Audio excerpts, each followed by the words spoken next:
Good afternoon. Welcome back here at ESCMID Global TV. My name is Judith Cohen. I'm your host here at ESCMID Global TV, and very pleased to be introducing my next guest, who is live here in the studio with me in Hall 8.1 here in Barcelona, Spain.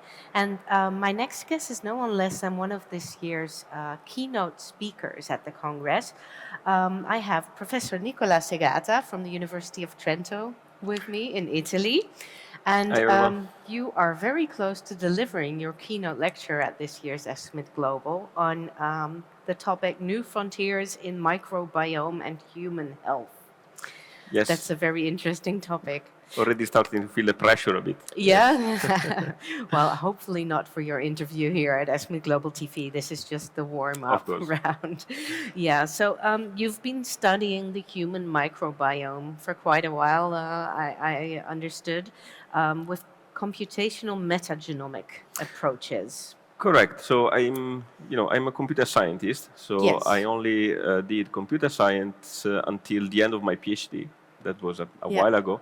At that point, I decided to start applying tools on the bioinformatic aspects. And I get in touch with the growing, at that time, field of the microbiome research. And I think it was a perfect match because the field really needed computational quantitative expertise to try to make sense of what was starting at the time, which is the field of metagenomics. Yeah. Is that a common made choice for people who study computer science topics to move towards microbiology or medical or it should be more popular, I think. Yeah? In the sense that in my lab we have half of the scientists that are computer scientists, but it's very difficult to attract them because it's difficult to make them understand when they are students that they can have an impact in our field. They prefer artificial intelligence, be hired by companies. Instead, they can have an impact and really, have something to say for the health of people, which is great. Moving towards human health, that has a tremendous impact and relevance, of course. So you'll be talking about new frontiers in microbiome in human health. Can you unveil just a little bit of what you will be telling the people at your keynote lecture? Yes, my pleasure. So I gave the title quite a bit of time ago, so I had the time to think a bit about which aspect I wanted to highlight. And at the end, I ended up focusing on the topic that have been keeping us busy in the lab for the last 5 years at least, which is trying to understand how each of us make up our microbiome. So we start from the assumption that we proved several times, actually, that each of us has a very unique microbiome. Even identical twins have the same genome. They have very different microbiome. And this can explain a lot of things. For example, why even identical twins, they have different phenotypes, for example, responding different to food. If we look at the glycemic responses in their blood after the same exact meal, twins are behaving very differently. Their microbiome is very different, so the microbiome may explain, at least in part, this phenotypic difference. And so we asked, but how can we make up such a big different microbiome? So we started to look for the sources of microbiome strains, species that each of us acquired. And we went back, at the beginning of life, looking at babies. And we found that their gut microbiome was started to be colonized at birth already by direct contact with the mother. So we traced or tracked the strains from the mother to the infant. And there, it's quite exciting because we found microbes in the breast milk, for example, bifidobacteria that were there, and we also find the exact same strain, not someone else's, in the gut of the infant. And this is true for the gut microbiome, the oral microbiome, the skin microbiome, not only, of course, the breast milk microbiome.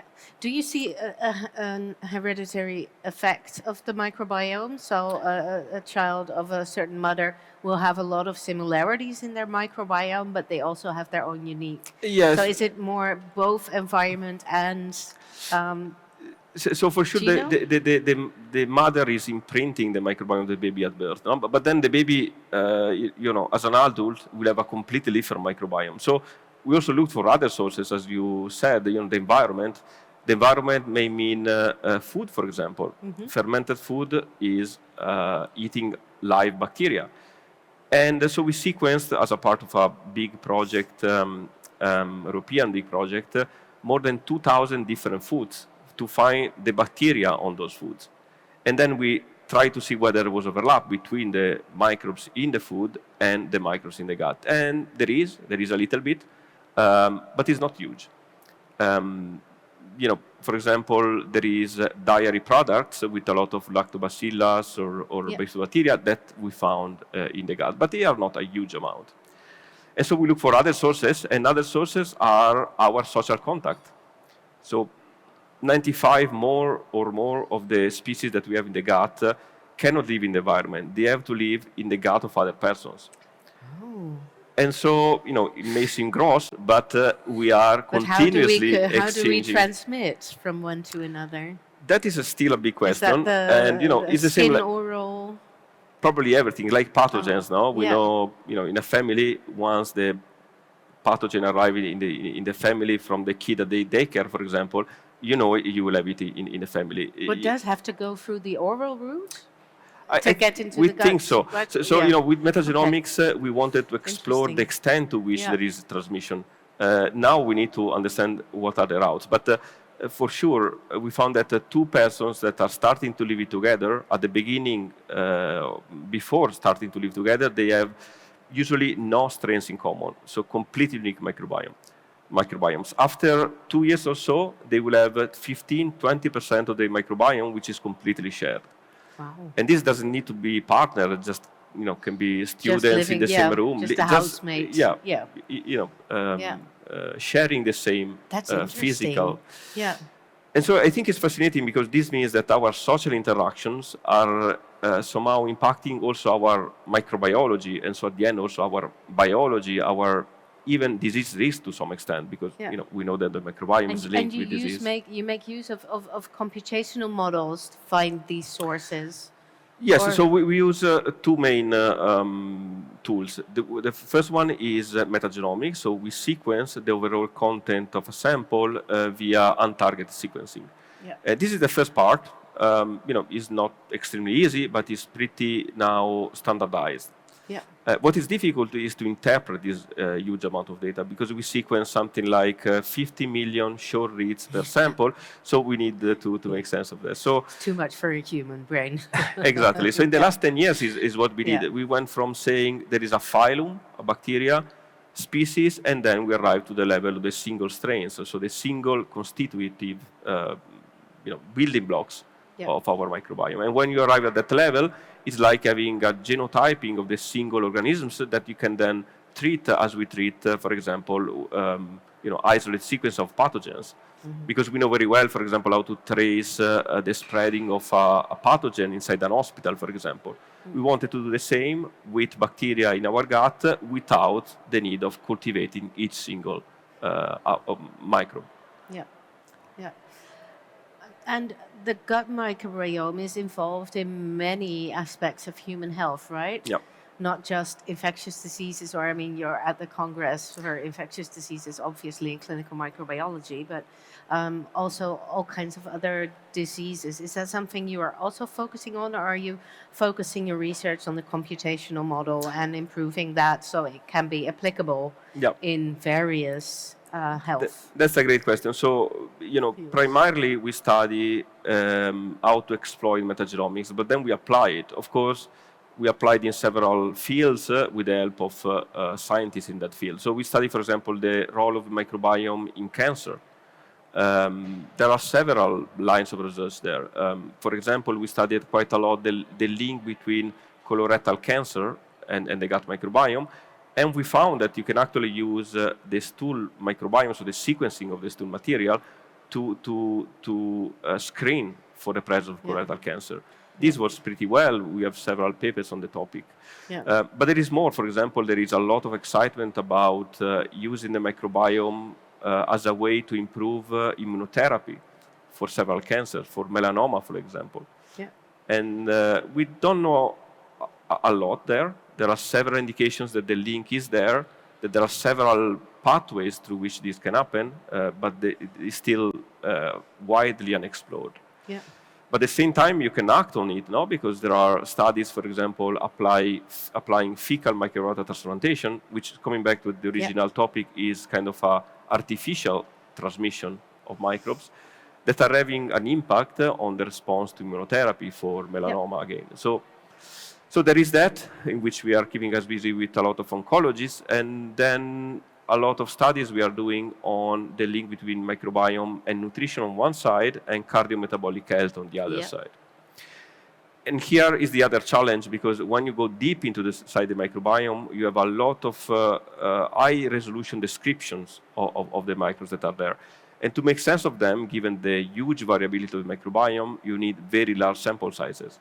So we are teaming up with several initiatives and also companies, and we are now arriving to studying population-level microbiome changes. And this is reaching 100,000 individuals, for which we have the gut microbiome, but also we have phenotypes, which is even more important. So we know what they eat, we know how they respond to the same food, and this is, this means that we have at least the possibility, we are still not there, to really link personal dietary aspects, the gut microbiome characteristics, and what counts at the end, which is risk for disease, metabolic diseases, cardiometabolic risks, and so on and so forth. Yeah, it's such a broad topic.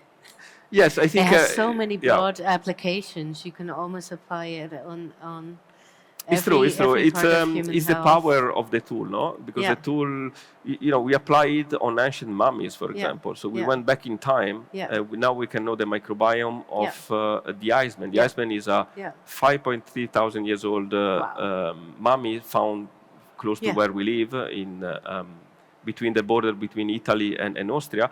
And they were able, the scientists, the anthropologists, and the archaeologists, they were able to sample their gut content.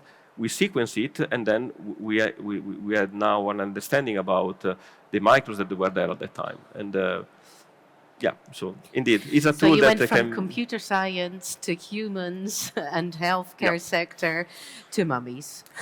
It was a very nice journey. Yes. Yeah. So what will be your research focus for the coming year or two? Yeah, we are continuing these lines of research. I think, in addition, we really want to understand how to change the microbiome. Yeah. And we can change it, sure, through fecal microbiota transplantation, but that is a medical, tool to use in certain cases. Yeah. But I think what is really exciting about the microbiome is that we can change it. So as soon as we found that there is some risks of our configuration of the microbiome with respect to something, we can change it, and we can change it as easily as we can do with diet. Yeah. But we don't know how at this point. We don't know which foods we should eat to change the microbiome in a certain direction. Yeah. That is, I think, the focus of a lot of research going on right now, and I think is really important, because it can somehow tied up everything else, the risk for disease, and then you have a way to improve the disease. Exactly, to intervene, to use it as an intervention. Yeah. Wow, well, thank you so much for taking the time on this big day for you. Thank you. To explain to our viewers a little bit more. If you want to go visit this keynote lecture, I would, if I were you. It is in Hall A here at 4:15 today. So make sure you visit Hall A at 4:15 to hear Nicola Segata speak more on the microbiome.